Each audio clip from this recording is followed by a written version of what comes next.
So here's a WTF moment this morning. I go in the shop, go over to the wood stove to get the fire going, and there's a piece of glass on the floor. And then there's a piece of glass here. And then I look up and the glass is broke out. Now why? I have no reason why. It's not broken in the outside pane, just the inside one. I have no clue as to why that would happen.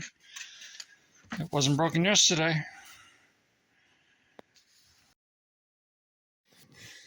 It's a few little pieces of glass left.